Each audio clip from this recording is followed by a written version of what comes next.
E aí, tudo bem com você? Já notou quanto a sua vida é cercada de números? Olha só como eles estão por toda parte e às vezes você nem se dá conta. Em geral, eles nos auxiliam em atividades como contar, medir, identificar e ordenar. Mas você já parou para pensar de onde vieram os números? Ou todo esse conjunto de símbolos e regras que hoje nos leva a estudar matemática? Já? Então fica aqui. Continua assistindo esse vídeo. Embora não seja uma resposta assim tão simples, eu vou tentar te contar um pouco dessa história. Meu nome é Reginaldo Filho, eu sou engenheiro eletricista, tutor de matemática e física e instrutor técnico na área de eletricidade. Voltando a falar dos números, as teorias históricas mais aceitas acerca do seu surgimento evidenciam que este se deu em virtude da grande necessidade que sempre tiveram os seres humanos de contar, e que para esse fim os homens primitivos empregavam a diversidade de recursos como dar nós em cordas, catar pedras. Não obstante a palavra cálculo, frequentemente utilizada em nossa língua para se referir a operações matemáticas, vem do latim cálculos, que significa pedra. Outro recurso de contagem da mesma época era fazer incisões em ossos. No dia 21 de agosto de 1936, o Dr. Karel Absolon, arqueólogo e professor universitário da área, no leste da antiga Tchecoslováquia, nas montanhas da Morávia, encontra um osso de um lobo no qual havia 55 incisões. O mesmo doutor concluiu que se tratava de um antigo recurso de contagem empregado pelos homens primitivos. Entretanto, com o passar dos anos, esses recursos já não mais atendiam às necessidades do ser humano, provavelmente em virtude das grandes quantidades envolvidas nas contagens. Por essa razão, povos importantes da antiguidade criaram sistemas de símbolos para representar essas quantidades. Com isso, já não era mais necessário dar nós em cordas, catar uma infinidade de pedras ou arranhar uma pilha de ossos para se contar. Agora bastava riscar ou desenhar símbolos, o que foi um grande avanço para a época. Válido ainda ressaltar que esses povos criaram seus símbolos numéricos de forma totalmente isolada e independente em suas respectivas civilizações, sem nenhuma comunicação uns com os outros. Nesse vídeo, vamos destacar os números criados pelos egípcios, pelos babilônios, pelos romanos, pelos maias e pelos hindus. Acredita-se que o sistema numérico mais antigo da história da humanidade surgiu no Egito, entre os anos 4000 a.C. e 700 da mesma era.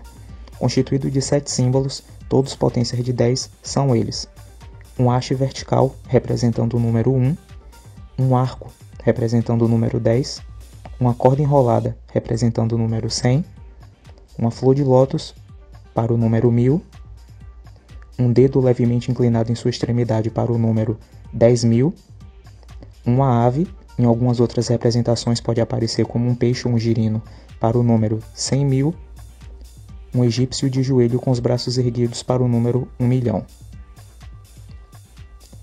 Para uma melhor compreensão desse sistema, vamos tomar como exemplo o número 2116 e analisar como seria a sua representação com símbolos egípcios. Vamos atribuir 2 flores de lótus para 2000, visto que cada uma vale 1000, o símbolo do número 100, o do número 10 e 6. Uma menção importante é que no sistema numérico egípcio a ordem dos símbolos é irrelevante. Significa dizer que eu posso tranquilamente inverter ou embaralhar esses elementos, por exemplo dessa forma ou de outra qualquer, que ainda assim será o número 2116. Um outro sistema numérico historicamente muito importante surgiu na antiga Babilônia entre os anos 3500 a.C. e 500 da mesma era.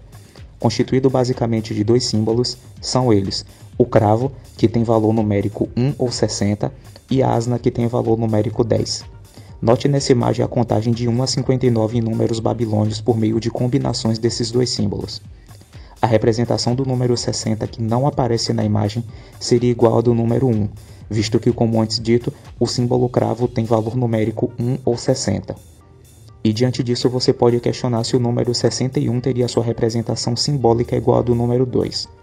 A resposta é que não exatamente. Uma pequena distância entre os cravos é o suficiente para diferenciá-los. Observe no número 2 os cravos bem próximos e no número 61 eles levemente afastados. Aí está a diferença. Continuando essa lista, não podíamos deixar de falar que em Roma, entre os anos 750 a.C. e 500 d.C., foi desenvolvido um dos sistemas numéricos mais populares do mundo, o qual é usado na medalha do Prêmio Nobel e em muitos dos nossos relógios até os dias de hoje.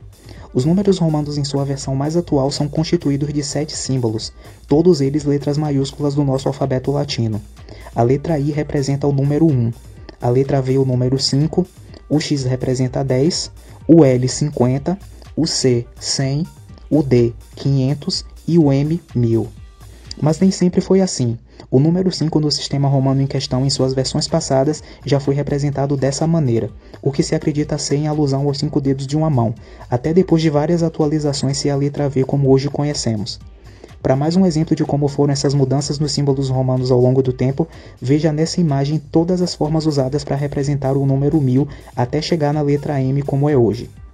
Basicamente, o sistema romano de numeração funciona colocando os símbolos lado a lado e somando os seus valores. Por exemplo, para representar o número 16, tomamos o X, que tem valor 10, o V, de valor 5, e o I, de valor 1. Somando os seus valores, obtemos 16. Algumas regras importantes que regem esse sistema são: um símbolo em sequência não pode ser repetido por mais de 3 vezes. Por exemplo, visto que temos aqui a contagem dos números de 1 a 3, não podemos representar o 4 dessa forma, porque o símbolo I maiúsculo estaria se repetindo mais de 3 vezes em sequência. Do mesmo modo, não se pode representar o número 40 repetindo x 4 vezes. A resposta para a pergunta que fica de que como seriam os números 4, 40, 400 e 4000, uma vez que para formá-los aparentemente precisaríamos de uma repetição de 4 símbolos sequenciados, está na próxima regra. Um símbolo de menor valor antes de outro maior indica a subtração de seus valores. Sabendo então que a letra I representa 1 e V vale 5, aqui temos a representação do número 4. Conforme a regra, o de menor valor vem antes do maior e, portanto, subtraímos 1 de 5, que nos dá 4. Da mesma forma, sabendo que L vale 50 e X 10, a representação XL indica a subtração entre os números 50 e 10, porque o menor vem antes do maior. O resultado dessa subtração é 40. Com isso, nós podemos ver que o sistema numérico dos romanos, diferente do dos egípcios tratado anteriormente, é dito posicional, ou seja, a posição que cada símbolo ocupa na formação de um número pode alterar o valor dessa representação. Prova disso é que, como já vimos, XL é 40 por causa da regra de subtrair os valores quando o menor vem antes do maior, e o LX é 60. Um adendo final sobre os números romanos é que todo símbolo com um traço acima dele representa milhares. Por exemplo, o V, que é 5, com um traço em cima vira 5.000. O X, que é 10, com um traço em cima vira 10.000 e assim sucessivamente. Já 2 traços em cima de um símbolo indica milhões. Logo, temos aqui 50 milhões e aqui 200 milhões. Um sistema numérico nem tanto popular, mas não menos importante, foi desenvolvido na América Central pelos maias entre os anos 100 e 600 d.C. O que o leva a ter a relevância de ser mencionado nessa lista é a grande novidade em relação a todos os outros sistemas até agora apresentados de haver um símbolo para representar a ausência de quantidade, ou seja, o zero. O sistema maia de numeração é dito vigesimal, que significa constituído de 20 símbolos. Um deles, como já dito, usado para representar o zero. Na verdade, 2 símbolos podiam ser usados para representar o zero, como você pode ver nessa imagem. O segundo símbolo era um simples ponto que valia 1. Logo, temos aqui 2, 3 e 4, formados pela soma desses pontos. Essa barra horizontal tem valor 5.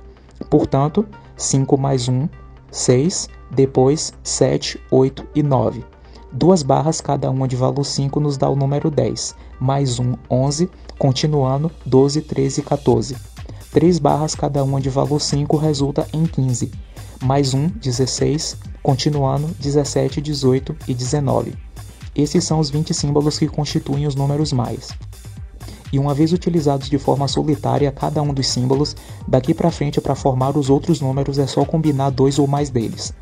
Para formar o próximo número da nossa contagem, que é 20, observe que usamos a junção dos 2 primeiros símbolos dos números maias, o que representa o 0 e o que representa o 1. Apesar de parecer estranho inicialmente, é só você notar que a lógica é a mesma usada no nosso sistema de números, que diferente do dos maias que tem 20 símbolos, tem apenas esses 10.